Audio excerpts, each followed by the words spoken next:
Okay, look, if you've ever cancelled plans to read just one more chapter of A Court of Thorn and Roses at 2 a.m., if you've ever gotten genuinely feral over a fictional High Lord with a huge wingspan, if you've ever read the phrase Feyre, darling, and felt something in your nervous system activate that no actual human being has ever triggered in you, then this video is for you.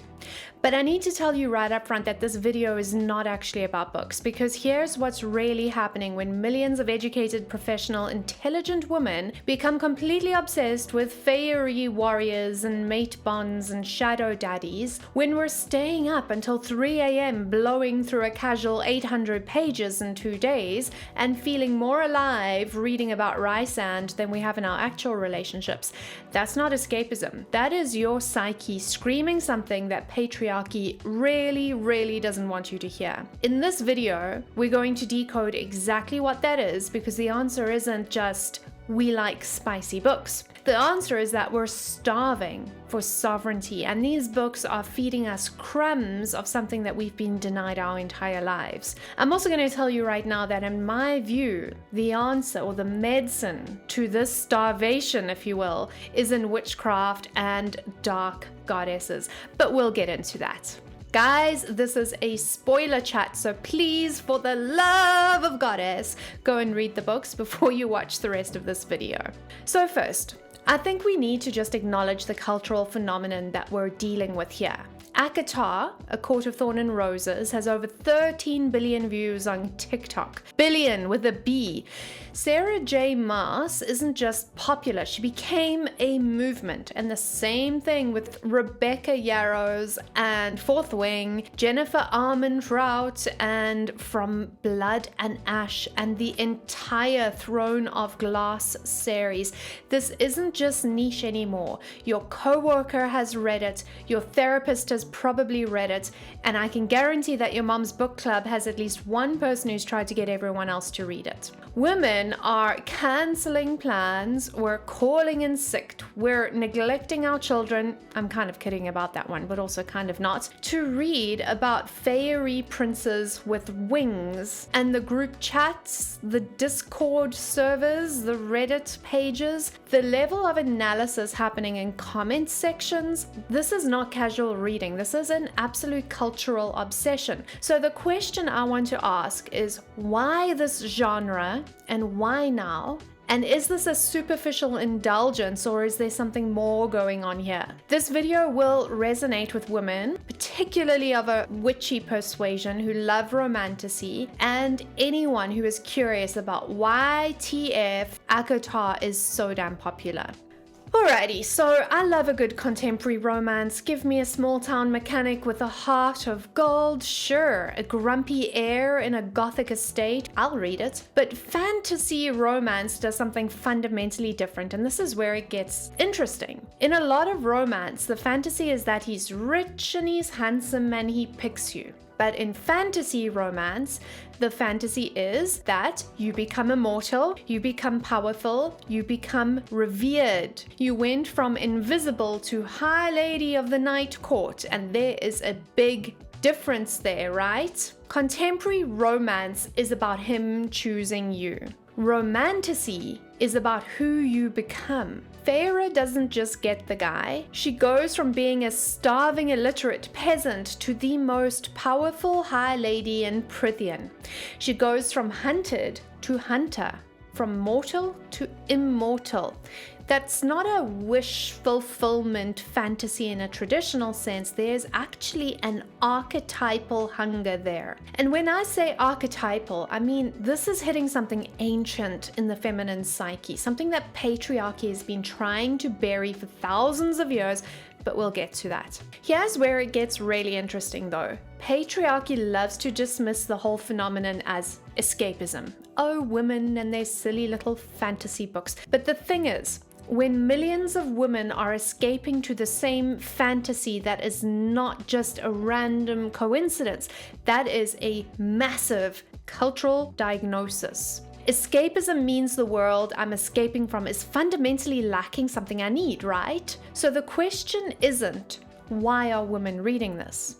The question is really, what are women not getting in waking life that they have to consume 800-page novels about Fey males to even feel it? And that question is where this whole story gets dangerous, because the answer reveals everything that is wrong with patriarchal structures of love and power and safety. Alright, so let's break down what these books are actually offering that real life is withholding. And I want you to notice the pattern here, because once you see it, you can't unsee it. The first is intensity without danger. So Rhysand is the High Lord of the Night Court. He's killed thousands of people. He's the most powerful male in Prythian.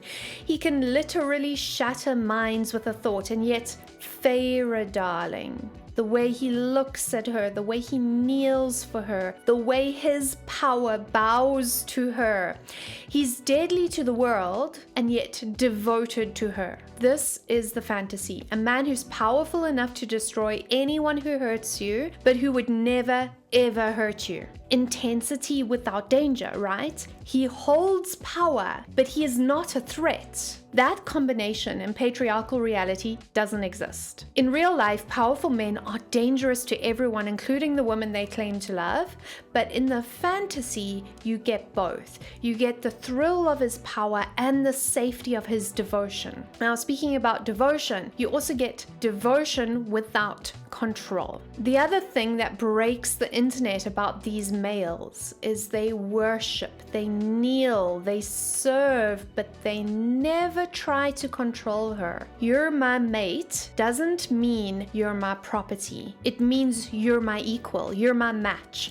I am overwhelmed by you, and I will defend your right to choose even if you don't choose me. Think about that scene where Rhysand is literally dying from the mate bond pulling at him, and he tells Feyre that she owes him nothing. If she wants Tamlin, he'll let her go. Devotion without possession. This is worship without control.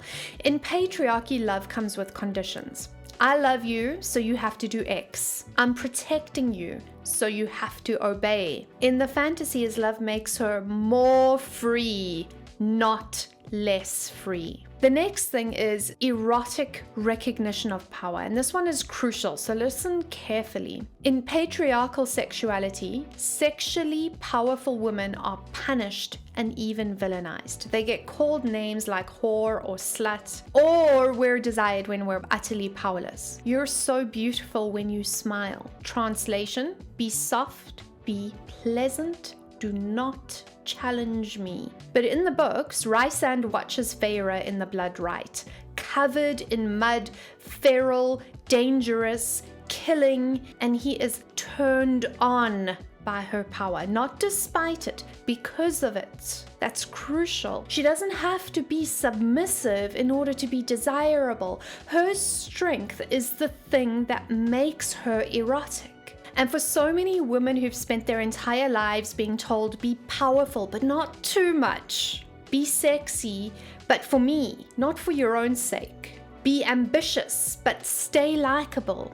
That hits very, very different. And here's the big one, the thing that patriarchy says is impossible.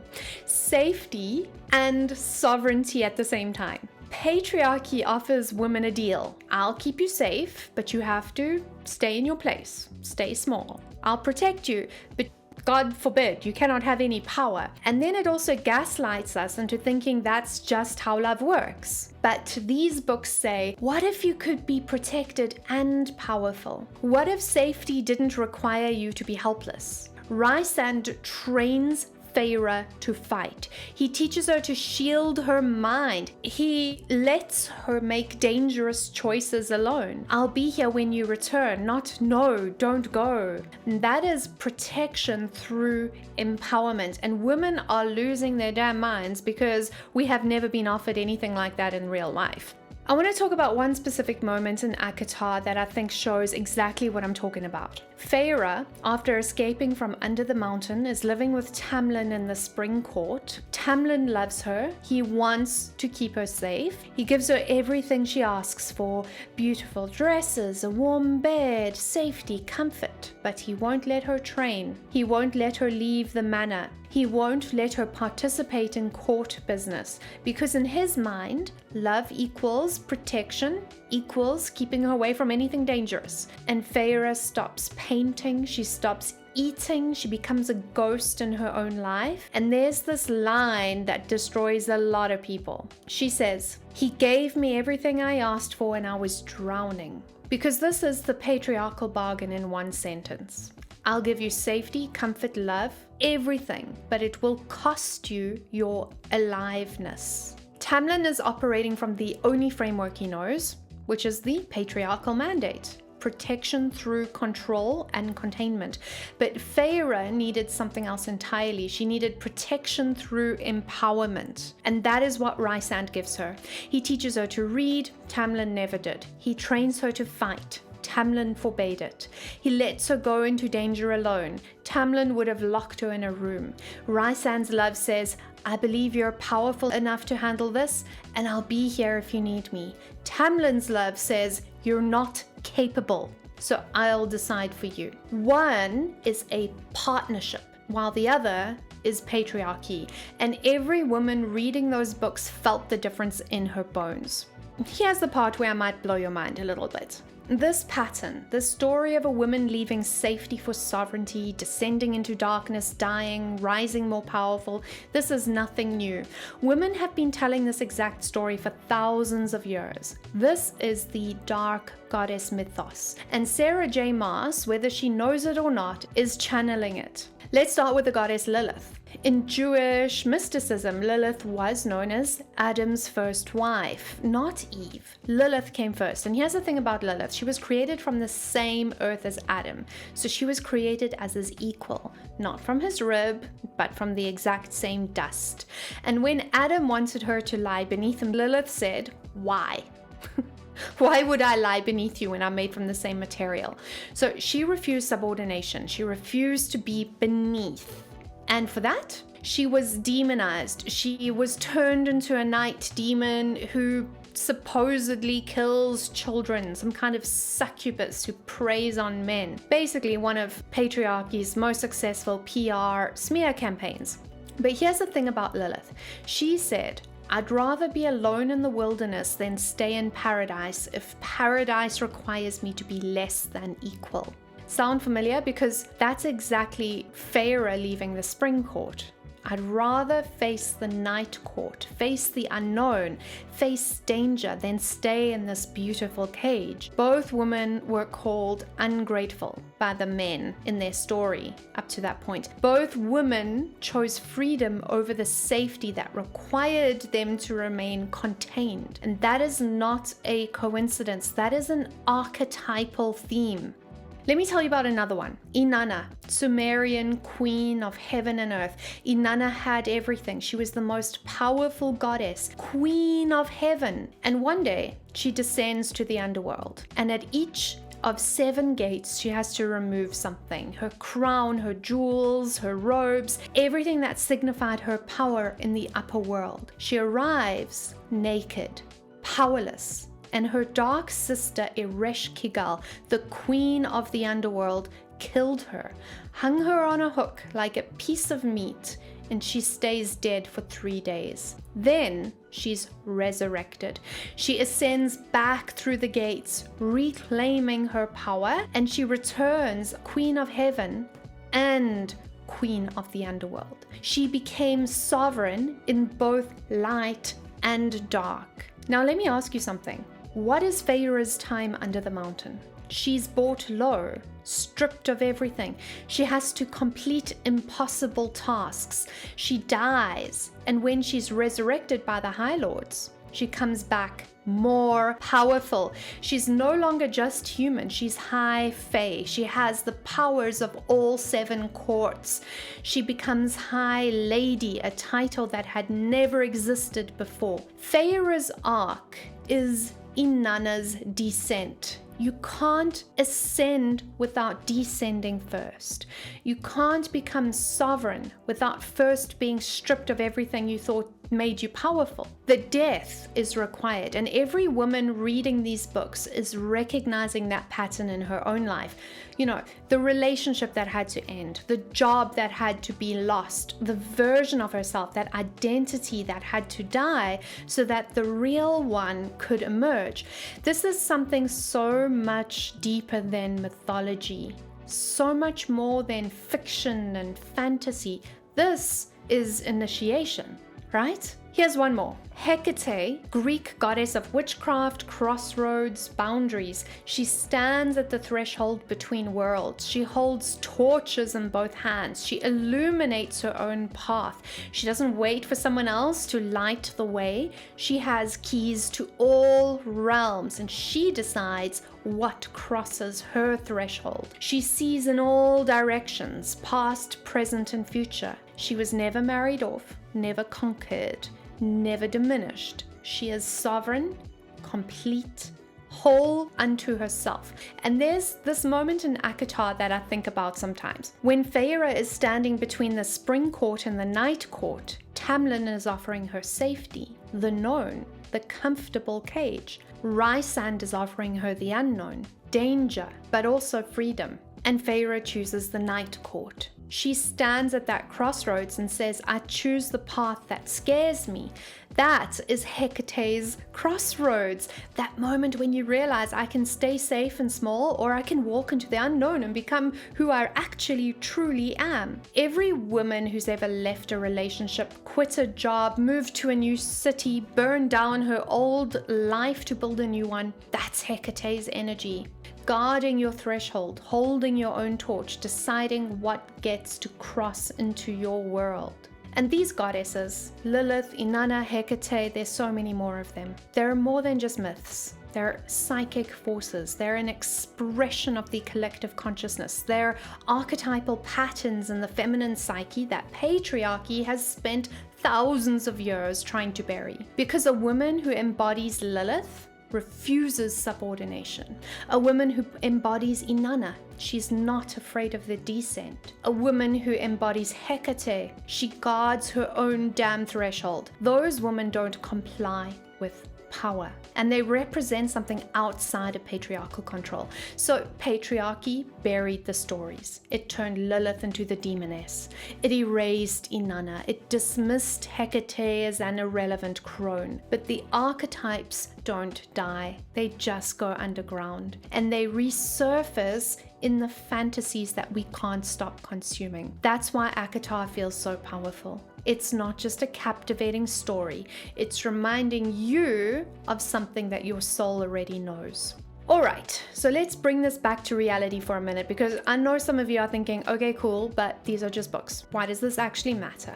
Here's why it matters. The fantasy reveals the wound. Patriarchy offers women a very specific deal. You can have safety if you stay small, if you play it safe. You can have love as long as you don't threaten male power. You can have protection if you give up your autonomy. And modern women, we've been sold this idea that we can have it all: career, relationship, kids, perfect body, thriving social life. But the subtext is still the same. Be powerful but not threatening. Be sexual but not too sexual. Be ambitious but stay likable. The cage might have gotten bigger, but it's still a cage. And the obsession with these books, that's the signal. That's millions of women saying this isn't working. I'm starving for something I can't even name. So let me say this really clearly. You're not indulging by reading these books. You're not shallow for loving the spicy romantasy. You're not childish for crying over fictional characters. You're awakening. You are awakening to the fact that patriarchy has never ever offered you sovereignty, power, sexual liberty, safety, or the right to be fully and wildly alive.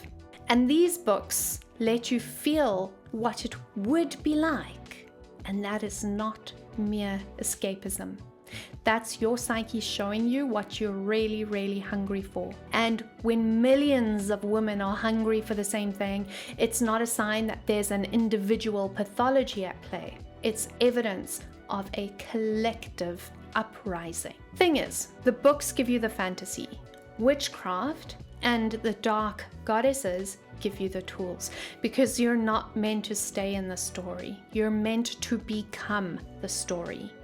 Feyre didn't stay mortal, hiding in human lands, hoping someone would save her. She went under the mountain. She died. She was resurrected. She claimed her power. There's nothing new in that fiction. It's the initiatory path of the dark feminine that's been woven into mythology since the beginning of time. And you don't need to wait for a Fey Lord to choose you. It's through descending into your own underworld, meeting your own Ereshkigal, that you rise sovereign. You're craving something inside of yourself that's become disconnected. Medusa had it, Lilith had it, Sekhmet had it. And so do you just forgot. If you enjoyed this video, don't forget to like and subscribe and follow for the full series. Have a beautiful day. Much love and blessed be.